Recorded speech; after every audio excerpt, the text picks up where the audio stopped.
আসসালামু আলাইকুম। আমন্ত্রণ বাংলাভিশন সংবাদে। আপনাদের সাথে আছে পৃথা ইসলাম কনক। সাবেক প্রধানমন্ত্রী শেখ হাসিনার উপদেষ্টা এবং বঙ্গবন্ধুর জন্ম শতবর্ষ পালন জাতীয় কমিটির আহ্বায়ক কামাল আব্দুল নাসের চৌধুরীকে গ্রেফতার করা হয়েছে। তাকে গ্রেফতার করেছে ডিবি। গ্রেফতার করা হয়েছে সাবেক যুব ও ক্রীড়া সচিব মেজবাউদ্দিনকে। শেখ হাসিনার সাবেক মুখ্য সচিব কামাল নাসের চৌধুরী একজন কবি মহলে তিনি কামাল চৌধুরী নামে পরিচিত। শেখ হাসিনা সরকারের আমলে তিনি নানা কারণে আলোচনার শীর্ষে ছিলেন। বঙ্গবন্ধুর জন্ম শতবার্ষিকী উদযাপনে গঠিত জাতীয় কমিটির আহ্বায়কও ছিলেন তিনি। এবছর নির্বাচনের পর শেখ হাসিনা সরকার গঠন করলে কামাল নাসের চৌধুরীকে প্রধানমন্ত্রীর শিক্ষা বিষয়ক উপদেষ্টা করা হয়। এছাড়াও গ্রেফতার করা হয়েছে সাবেক সচিব মেজবাউদ্দিনকে। তার বিরুদ্ধেও ক্ষমতার অপব্যবহার সহ নানা অভিযোগ ছিল বিগত সরকারের আমলে। এদিকে গ্রেফতার করা হয়েছে দেশের আলোচিত ব্যবসায়ী নজরুল ইসলাম মজুমদারকেও। তিনি নাসা গ্রুপের চেয়ারম্যান। বিগত সরকারের আমলে ব্যবসায়ীদের বিভিন্ন উদ্যোগের সামনে ও পেছনে থেকে গুরুত্বপূর্ণ ভূমিকা পালন করেন নজরুল ইসলাম মজুমদার। হত্যার অভিযোগের মামলায় সাবেক সংসদ সদস্য ও জাতীয় দলের সাবেক ফুটবলার আব্দুস সালাম মুর্শিদীকে গ্রেফতার করেছে র্যাব। এদিকে গ্রেফতার করা হয়েছে সাবেক প্রধানমন্ত্রী শেখ হাসিনার উপদেষ্টা ও সাবেক মুখ্য সচিব কামাল নাসের চৌধুরী ও সাবেক সচিব মেজবাউদ্দিন আহমেদকে গ্রেফতার করেছে ডিবি। গ্রেফতার করা হয়েছে দেশের অন্যতম শীর্ষ ব্যবসায়ী নজরুল ইসলাম মজুমদারকেও। মঙ্গলবার রাতে রাজধানীর বসুন্ধরা আবাসিক এলাকা থেকে গ্রেফতার করা হয় সালাম মুর্শিদীকে।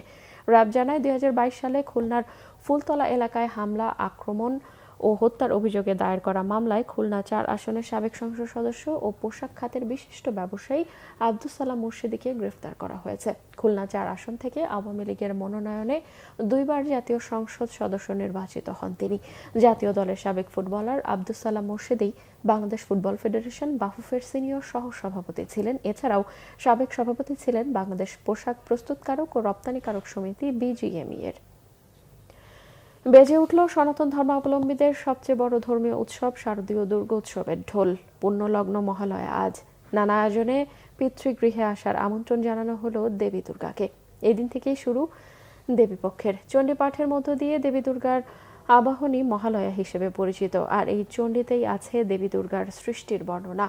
পঞ্জিকা মতে এবার কৈলাস ছেড়ে দেবী পিতৃগৃহে আসবেন দোলায়। 12 অক্টোবর বিজয়া দশমীতে ফিরবেন ঘটকে।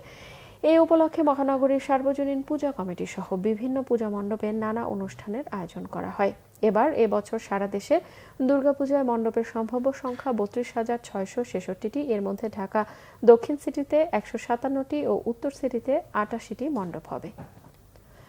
দর্শক, এই ছিল এখনকার মতো। পরের সংবাদ বেলা 12টায় দেখার আমন্ত্রণ রইল। এছাড়া বাংলাভিশন সংবাদ ও সংবাদ সংশ্লিষ্ট অনুষ্ঠান দেখতে ভিজিট করুন www.bvnews24.com ও facebook.com/banglavishnnews এবং সাবস্ক্রাইব করুন youtube.com/banglavishnnews।